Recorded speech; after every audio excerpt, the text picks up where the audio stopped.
Saatnya kita ke Maluku Tengah, Tribuners. Videotron di Pasar Binaya Masohi tak berfungsi, akibatkan harga pangan berbeda tiap lapak.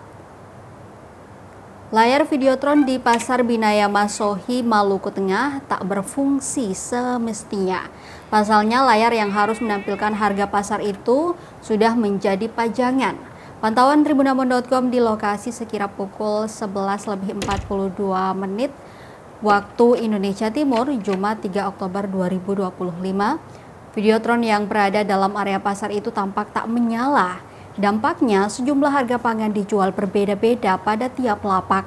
Salah satunya harga bawang dan harga cabai. Harga bawang yang dijual pedagang bervariasi. Ada yang menjual Rp45.000, ada pula yang menjual Rp50.000. Begitu pula dengan cabai rawit, ada yang menjual Rp90.000 per kilo, ada pula yang menjual Rp95.000. Mama Ona, 35 tahun, menuturkan layar tersebut biasanya aktif, namun sudah beberapa waktu ini tidak diaktifkan.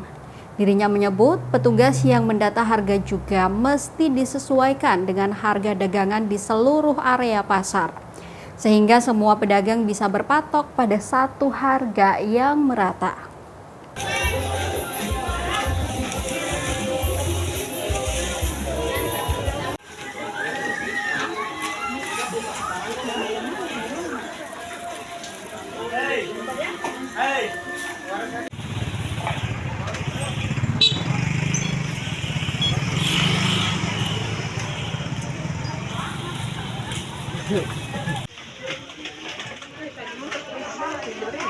Iya.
Download Tribun X sekarang, menghadirkan lokal menjadi Indonesia.